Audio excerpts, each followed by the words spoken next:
Another week, another Vince McMahon Wall Street Journal story.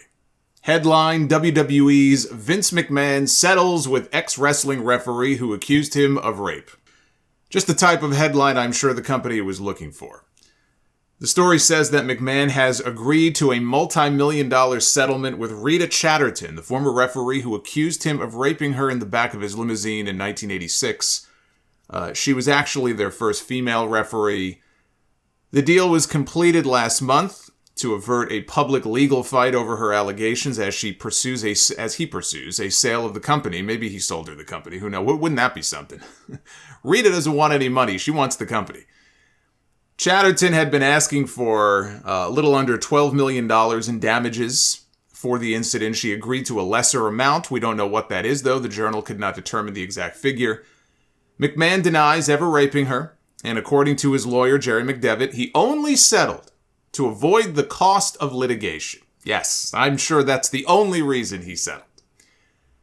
The settlement provides her with a lump sum upfront and annual installments similar to McMahon's previous agreements with women, according to one person familiar with the deal. Important to point that out. Women, plural, that he's paid off to keep their mouths shut. This is after he paid $7.5 million 5 years ago to a former wrestler who alleged that he coerced her into giving him oral sex, and a 2022 agreement where he agreed to pay $3 million to a former employee, not talent, with whom he allegedly had an affair.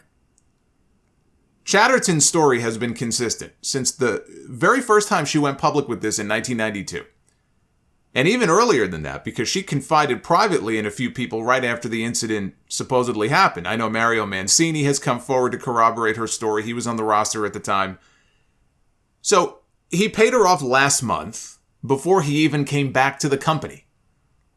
With a non-disclosure agreement, I'm sure. He was tying up all the loose ends and tidying things up in preparation for this big sale. And you know, I sometimes would ask here on the podcast, when Vince McMahon was gone for those few months, I wonder what he does with his free time, right? Does the man have any hobbies? What does he do for fun? This is how he was spending his free time, planning and plotting his return. That is his favorite pastime. Now we know what he was spending his time doing. Is there anyone left that this man has not paid off? Remember the first One Night Stand pay-per-view when Paul Heyman saw Edge up in the balcony? And he goes, "Hide your wives, it's Edge," right? Remember that? I hope they sent a memo around to all of the female employees at Titan Tower to warn them that all the women who work in the building that Vince McMahon was coming back to the office. Hide your wives, the sex pest is back. We also learned this week that his former chief of staff, Brad Blum, who had either left or he had been let go when Vince left the company, was spotted back at the tower this week. In fact, his entire administrative staff is expected, if they haven't already, to be back in the days ahead. And he has been back in the office now for weeks. He's already sent notes to several departments of the company suggesting changes, even though we were told that he was only coming back to assist with the sale of the company and nothing more. Not only is he back in the office suggesting changes, they've already started making office cuts, something I don't remember hearing about in the 6 months that he was gone. Fightful this week said there were office cuts that were ongoing.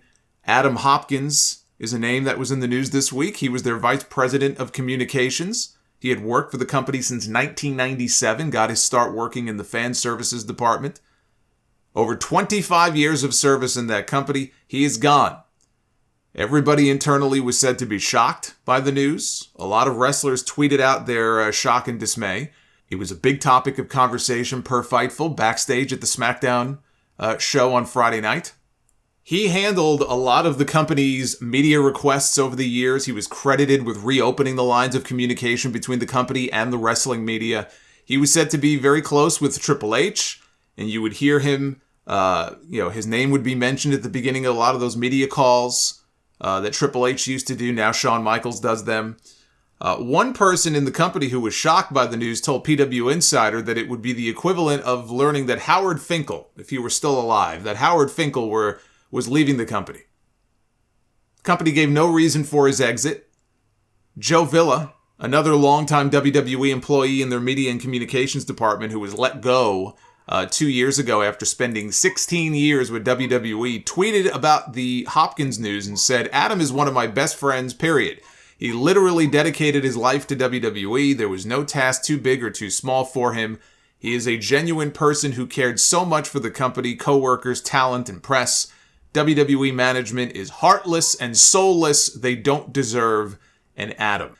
Hopkins was not the only one let go, by the way. Stephanie Fiondella, who held the position of VP Communications, is also gone. She had worked there from 2014 to 2019 and then returned in April of 2021. It's kind of weird how all of this starts happening after Vince comes back.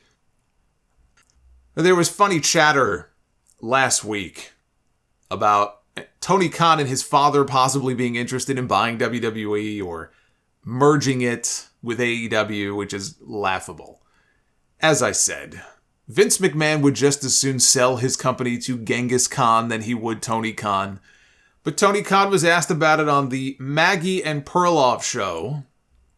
He said, "I am interested in the news that there is potentially a sales process, and certainly I think that we have shown when there are acquisitions and transactions, we are capable of making the big purchases. AEW is my main focus, but certainly when that news is out there, it's very interesting. So stay tuned to AEW Dynamite and stay tuned to AEW Rampage." I just love, he always ties it back to the shows. Just like a good promoter. He always ties it back to his TV shows. He goes, "You never know when I'm going to address something."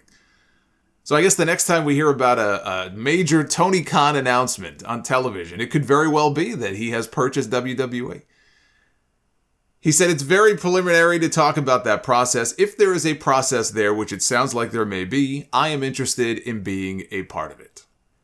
In another interview with the In the Click podcast, he responded to a similar question. He said, "I can't say too much about that except to say that my dad and I are often exploring acquisitions, often exploring investments in the world of sports and certainly the world of pro wrestling. I think we have shown that we are open to making acquisitions. We are open to big investments. This is one of those situations where I probably don't want to say too much and probably shouldn't say too much except to say that we are very interested in what is happening and are watching it very closely. And if there is a process, we would like to be part of it."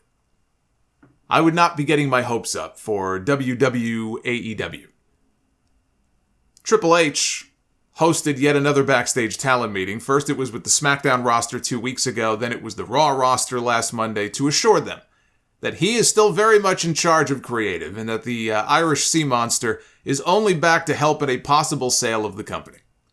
He also admitted, though, that things can change and that he does discuss creative with Vince, but ultimately he has the final say. It's almost like he's trying to convince himself at this point. If he repeats the same thing over and over again enough times, it can't possibly change.